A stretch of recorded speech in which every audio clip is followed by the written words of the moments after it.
जनाब इतने सारे आई विटनेस के इंटरव्यू छप चुके हैं पेपरों में, लेकिन एक को भी विटनेस के तौर पे नहीं बुलाया गया।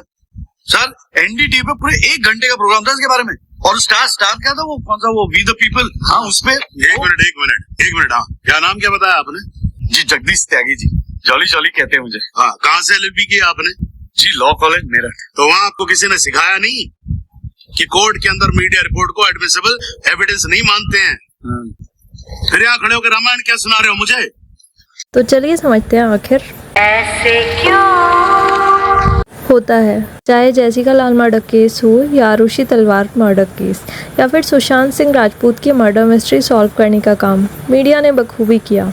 केस का ट्रायल करने के साथ इन केसेस में पब्लिक की नज़रों में मीडिया ने किसी न किसी को कन्विक्ट भी डिक्लेयर किया, और इन सभी केसेस में कोर्ट ने केस का ट्रायल कंडक्ट किया और एक जजमेंट प्रोनाउंस किया, क्योंकि कोर्ट की नज़रों में मीडिया ट्रायल और मीडिया रिपोर्ट्स की एज एन एविडेंस कोई वैल्यू नहीं होती।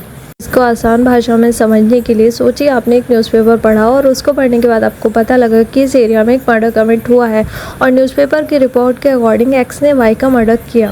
अब सिर्फ इतनी इन्फॉर्मेशन के साथ आप पहुंच गए कोर्ट में एविडेंस देने, और अब उस मर्डर से रिलेटेड आपसे क्वेश्चन पुट अप किए जा रहे हैं और आपका सोर्स ऑफ इन्फॉर्मेशन है मीडिया ट्रायल या न्यूज़पेपर में मेंशन केस के फैक्ट्स। तो इस कंडीशन में क्या आपको लगता है आप उस केस से रिलेटेड सवालों का सही जवाब दे पाएंगे? इस कंडीशन में क्या आपको लगता है कि आप उस केस में विटनेस बनने के लिए सही व्यक्ति होंगे? इस कंडीशन में आपका एविडेंस होगा ओरल एविडेंस, और ओरल एविडेंस को रेलिवेंट बनाने के लिए section 60 of Indian evidence act and now section 55 of भारतीय साक्ष्य अधिनियम के अंडर ये रूल है, ओरल एविडेंस हमेशा डायरेक्ट होना चाहिए।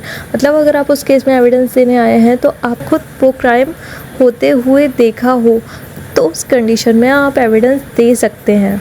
और इसके साथ ओरल एविडेंस तभी कंसिडर किया जाएगा जब विटनेस का क्रॉस एग्जामिनेशन किया जा चुका हो, और मीडिया ट्रायल के केस में जो भी पर्सन ये एविडेंस दे रहा है उसका क्रॉस एग्जामिनेशन किया जाने का कोई स्कोप नहीं है। इसलिए मीडिया ट्रायल में कोई भी पर्सन एज अ विटनेस बन के आए, किसी को भी एक्यूज बनाया जाए, किसी को भी कन्विक्ट बनाया जाए, उससे कोर्ट की प्रोसीडिंग में कोई फ़र्क नहीं पड़ता, क्योंकि कोर्ट उन सब बातों को एज एन एविडेंस कंसिडर ही नहीं करता। और इन केस किसी और की बातों को सुनकर या फिर किसी मीडिया ट्रायल से इन्फ्लुएंस होकर या फिर किसी न्यूज़पेपर की रिपोर्ट को पढ़कर अगर आप कोर्ट में जाते हैं तो उस कंडीशन में आप ही होंगे हेयर से विटनेस। सो हेयर से evidence is not admissible in court. इस रूल के भी कुछ एक्सेप्शंस हैं, जैसे किसी पर्सन ने आपके सामने कोई चीज़ कन्फेस की या फिर कोई चीज़ एडमिट की और आपने उस कन्फेशन या उस एडमिशन का एविडेंस कोर्ट में दिया। किसी पर्सन ने आपके सामने डाइंग डिक्लेरेशन किया और उसका एविडेंस आपने कोर्ट में जाके दिया। इसके साथ इन सब केसेस में भी हेयर से एविडेंस एडमिसिबल होता है। और इन किसी केस में हेयर से एविडेंस एडमिसिबल है तो उसकी एविडेंशियल वैल्यू की बात करें तो सोल सफिशिएंट नहीं है किसी पर्सन को इनोसेंट या गिल्टी प्रूव करने के लिए, और हेयर से एविडेंस को एसेंशियल एविडेंस का कोरॉबरेशन चाहिए होता है। तो कांग्रेचुलेशंस, आप जान चुके हैं ऐसे क्यों।